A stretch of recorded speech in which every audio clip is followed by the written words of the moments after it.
வணக்கம்.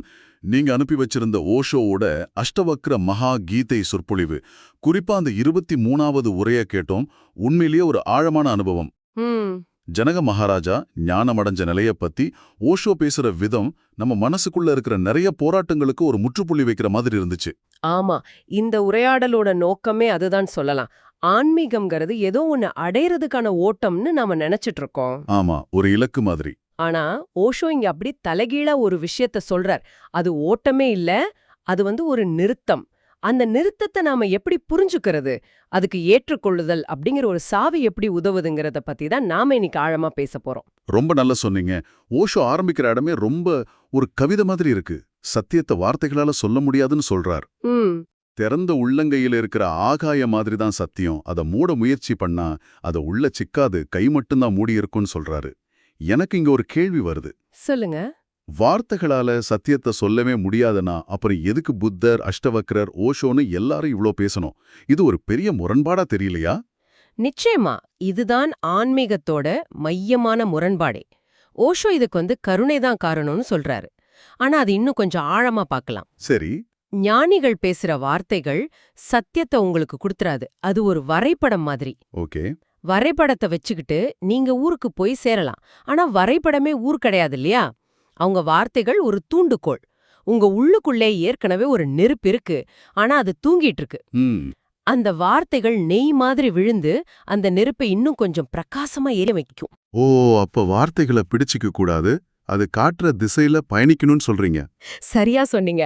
நிறைய பேர் பண்ற தவறு அதுதான். அவங்க வார்த்தைகளை, சாஸ்திரங்களை கெட்டியா பிடிச்சுக்கிறாங்க. ஓஷோ சொல்றார், அந்த வார்த்தைகள் உங்களை எரிக்கணும், அது எரிபொருளா மாறணுமே தவிர நீங்க சுமந்துட்டு திரிற சுமையா மாறக்கூடாது. ஆமா. அந்த வார்த்தைகளை கேட்கும்போது உங்களுக்குள்ள ஒரு தாகம், ஒரு தேடல் ஆரம்பிக்கணும். அந்த தேடல் தான் முக்கியம், வார்த்தைகள் இல்ல. இது ரொம்ப தெளிவா இருக்கு. இந்த உரையாடல் நம்மள நேரடியா அந்த உரையின் மையப்புள்ளிக்கு கூட்டிட்டு போகுது. அஷ்டவக்ரருக்கும் ஜனகருக்கும் நடக்கிற அந்த உரையாடல். ஆமா. அஷ்டவக்ரர் ஞானத்தை அடைந்து விடுன்னு சொல்ல ஜனகர் கொடுக்கிற பதில் அது உண்மையிலேயே புரட்சிகரமானது. நான் ஏற்கனவே அடைந்து விட்டேன், அது நான் அடைய வேண்டிய ஒண்ணு இல்ல, அது என் இயல்புன்னு சொல்றார். இது மேலோட்டமா பார்க்கும்போது கொஞ்சம் அகங்காரமா தெரியுதே. ஆமா, முதல் முறையா கேட்கும்போது அப்படிதான் தோணும். ஆனா இதுதான் மிகப்பெரிய பார்வை மாற்றம். நாம எல்லாரும் ஆன்மீகத்தை ஒரு செயல்பாடா பார்க்கறோம். தியானம் பண்ணணும், மந்திரம் சொல்லணும், நல்லது செய்யணும். ஆமா, செஞ்சா ஒண்ணு கிடைக்கும்னு. ஆமா, அப்போ ஒரு நாள் கடவுள் நமக்கு மோட்சத்தை கொடுப்பாருன்னு நினைக்கிறோம். இது எல்லாமே எதிர்காலத்துல நடக்க போற ஒரு விஷயம். ஆனா ஜனகர் என்ன சொல்றாருன்னா, புதையல் இங்கேயே தான் இருக்கு, நான் அதை எங்கேயோ தேடிட்டு இருந்தேன், தேடல நிறுத்தினதும் புதையல் என் கால் கீழே இருக்கிறது தெரிஞ்சதுன்னு சொல்றார். அதாவது நாம ஏதோ ஒண்ணா ஆக முயற்சி பண்றதை விட்டுட்டு நாம ஏற்கனவே இருப்பதை உணரணுமா? எக்ஸாக்ட்லி. புத்தர் கிட்ட ஞானம் அடைஞ்சதுக்கு அப்புறம் உங்களுக்கு என்ன கிடைச்சதுன்னு கேட்டதுக்கு அவர் சொன்னாராம், என்ன சொன்னார்? எனக்கு புதுசா எதுவும் கிடைக்கல, ஆனா நான் நிறைய விஷயங்களை இழந்தேன். என் கோபம், என் கவலை, என் பயம், இதெல்லாம் போயிடுச்சு. என்கிட்ட என்ன இருந்துச்சோ அது இப்போ எனக்கு தெரிஞ்சது. ஜனகரோட நிலையும் அதுதான். ஞானம்ங்கிறது ஒரு அடைதல் இல்ல, அது ஒரு உணர்தல். நாம தான் அதை உணராம நம்ம மனசோட சத்தத்துல அதை மறைச்சிட்டு இருக்கோம். அதேதான். இந்த உணர்தல் நிலை நம்மளோட அன்றாட வாழ்க்கையோட எப்படி பொருந்துது? ஜனகர் சொல்ற அந்த உருவகம் ரொம்ப சக்தி வாய்ந்ததா இருக்கு. முடிவில்லாத சமுத்திரமாகிய என்னுள் பிரபஞ்சம் என்னும் படகு தன் போக்கில் மிதக்கிறது, எனக்கு எந்த சகிப்பின்மையும் இல்லை. இந்த சகிப்பின்மை இல்லைங்கிற வார்த்தை ரொம்ப ஆழமா இருக்கு.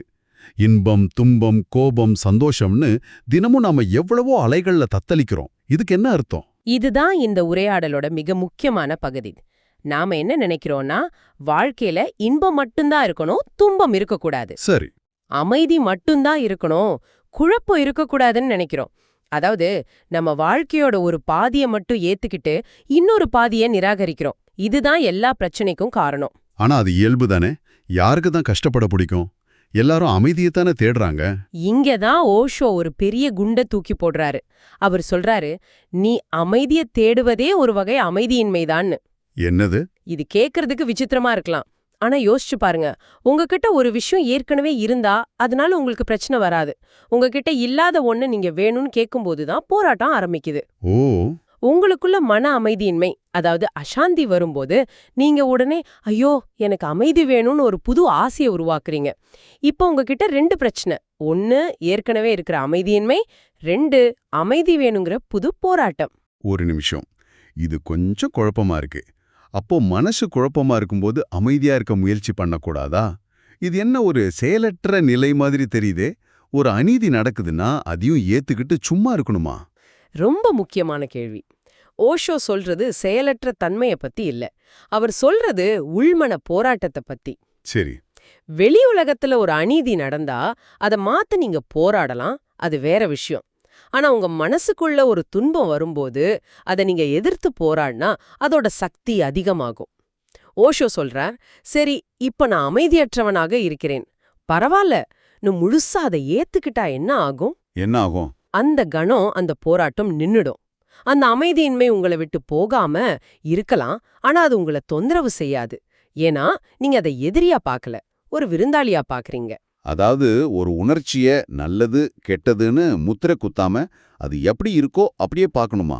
அதேதான் ஜனகர் சொல்றார், என்னுள் இன்பமும் ஒரு அலை, துன்பமும் ஒரு அலை. அவர் எதையும் தேர்ந்தெடுக்கல. அவர் ஒரு கடல் மாதிரி இருக்கார். கடலுக்குள்ள சுனாமியே வந்தாலும் கடல் அமைதியா தான் இருக்கும், அலைகள் தான் ஆடும். நாம அலைகளோடு சேர்ந்து ஆடிட்டு நாம தான் கடல்ங்கிறத மறந்துடுறோம். கரெக்ட். இந்த முழுமையான ஏற்றுக்கொள்ளுதல் வரும்போது சகிப்புத்தன்மைங்கிற வார்த்தைக்கே அர்த்தம் இல்லாம போயிடுது. நீங்க எதை சகிச்சுக்கணும்? எல்லாமே நீங்க தானா எதை சகிப்பீங்க? இது அடுத்து ஒரு சுவாரஸ்யமான விஷயத்துக்கு நம்மள கூட்டிட்டு போகுது. ஆன்மீக அகங்காரம். ஆமா, கோபப்படுறது அகங்காரம்னு நமக்கு தெரியும். ஆனா ஓஷோ சொல்றார், நான் கோபத்தை ஜெயிக்கணும், நான் ஒரு புனிதனா ஆகணும்னு நினைக்கிறதும் அதே அகங்காரத்தோட இன்னொரு விளையாட்டு தான்னு. இது எப்படி? இது ஒரு அற்புதமான உளவியல் பார்வை. உதாரணத்துக்கு ஒருத்தர் சிகரெட் பிடிக்கிறாருன்னு வச்சுக்கோங்க. அது அவரோட அகங்காரத்தோட ஒரு பகுதி. சரி. திடீர்னு ஒரு நாள் அதை விட்டுடுறார். இப்ப அவரோட அகங்காரம் ஒரு புது ஆடிய மாட்டிக்குது. நான் சிகரெட்டை விட்டவன், எனக்கு மனக்கட்டுப்பாடு அதிகம்னு ஒரு புது பிம்பத்தை உருவாக்கிக்குது. இப்ப அவர் சிகரெட் பிடிக்கிறவங்கள பார்த்தா ஒருவித இழக்காரத்தோட பாப்பார். முதல்ல இருந்த அகங்காரம் அப்படியே தான் இருக்கு, அது தன்னோட அடையாளத்தை மாத்திக்குச்சு, அவ்வளவுதான். ஓ, அப்போ ஆன்மீகத்திலயும் இது நடக்குதுன்னு சொல்றீங்க. நான் கோபப்படுவவன்கிற அடையாளத்தை விட்டுட்டு நான் கோபத்தை வென்றவன்கிற புது அடையாளத்தை அகங்காரம் பிடிச்சுக்குதா? மிக சரியா. கோபப்படும்போது உங்க பிம்பம் உடையுது, உங்களுக்கு உங்களையே பிடிக்காம போகுது. அதனால அகங்காரம் உங்களை காப்பாத்த ஒரு தந்திரம் பண்ணுது. என்ன தந்திரம்? புகி மாதிரி இருப்பேன்னு ஒரு லட்சியத்தை உருவாக்குது. இப்போ நீங்க கோபத்தை எதிர்த்து போராட ஆரம்பிக்கிறீங்க. கோபத்துக்கு பின்னால இருந்ததும் அதே அகங்காரம் தான், இப்ப துறவுக்கு பின்னால இருக்கிறதும் அதே அகங்காரம் தான். அதனாலதான் ஓஷோ சொல்றார், உண்மையான துறவி உலகத்தை துறப்பவன் அல்ல, லட்சியங்களை துறப்பவன்னு. நான் இப்படித்தான் இருக்க வேண்டும் என்ற லட்சியத்தை விடுறதா? ஆமா, ஜனகர் அதத்தான் சொல்றார். அவர் உலகப் பந்தத்தையும், அதாவது சம்சாரத்தையும், விடுதலையும், அதாவது மோட்சத்தையும் கூட தன்னுள் எழுகிற 2 அலைகளா தான் பாக்குறாரு. அவர் மோட்சத்தை தேர்ந்தெடுக்கல. எனக்கு சம்சாரமும் வேண்டாம், மோட்சமும் வேண்டாம், நான் 2யும் பாக்குற சாட்சியா இருக்கேன்னு சொல்றாரு. இதுதான் தேர்வற்ற விழிப்புணர்வு, சாய்ஸ்லெஸ் அவேர்னஸ். நல்லது கெட்டதுன்னு எதையும் தேர்ந்தெடுக்காம நடப்பதை அப்படியே கவனிப்பது. ஆமா, இது ஒரு மிகப்பெரிய விடுதலை. இப்போ உரையின் கடைசி பகுதிக்கு வரலாம். உலகம் ஒரு கற்பனை அல்லது மாயைன்னு ஆன்மீகத்துல அடிக்கடி சொல்லப்படுற ஒரு விஷயம். ஆனா இது எனக்கு எப்பவுமே ஒரு குழப்பம்தான். ஏன்னா நான் கண்ணால பாக்குற இந்த உலகம், இந்த மரம், இந்த மேஜை, இதெல்லாம் எப்படி பொய்யா இருக்க முடியும்? இதுக்கு ஓஷோ ஒரு நடைமுறை விளக்கத்தை கொடுக்கிறார். ஆமா, இது பலருக்கும் இருக்கிற குழப்பம்தான். ஞானம் வந்ததும் இந்த உலகம் அப்படியே மறைஞ்சு புகை மாதிரி போயிடும்னு நிறைய பேர் நினைக்கிறாங்க. அது உண்மையல்ல. அப்புறம் ஓஷோ சொல்றார், ஞானம் வரும்போது பௌதிக உலகம் அழியாது. ஆனா நீ உனக்காகவே உருவாக்குன உன்னோட பிரத்யேக உலகம் அழிஞ்சிடும்னு. பிரத்யேக உலகமா? அப்படின்னா யோசிச்சு பாருங்க, நாம எல்லாரும் ஒரே உலகத்திலேயே வாழ்றோம். பசியோடு இருக்கிறவன் பாக்குற உலகம் வேற, வயிறு நிறைஞ்சிருக்கிறவன் பாக்குற உலகம் வேற. ஆமா, அது உண்மைதான். காதல்ல இருக்கிற ஒருத்தனுக்கு எல்லா பாடலும் அவனுக்காக எழுதின மாதிரி தோணும். அதே ஆள் காதல் தோல்வியில இருக்கும்போது அதே பாடல் அவனை கொல்ற மாதிரி இருக்கும். பாடல் மாறல, ஆனா அவனோட உலகம் மாறிடுச்சு. சரி. நம்ம ஒவ்வொருத்தரோட மனசும் ஒரு ப்ரொஜெக்டர் மாதிரி. அது நம்ம ஆசைகள், பயங்கள், விருப்பு வெறுப்புகளை வச்சு ஒரு சினிமாவை யதார்த்தங்கிற திரையில ஓட்டிட்டு இருக்கு. நாம அந்த சினிமாவையத்தான் உலகம்னு நினைச்சிட்டு இருக்கோம். அப்போ ஏன் ப்ரொஜெக்டர் அணிஞ்சிருச்சு? உங்க ப்ரொஜெக்டர் அணிஞ்சிருச்சுன்னா நாம 2 பேரும் ஒரே திரைய, ஒரே யதார்த்தத்தை பாப்போமா? மிக ஆழமான கேள்வி.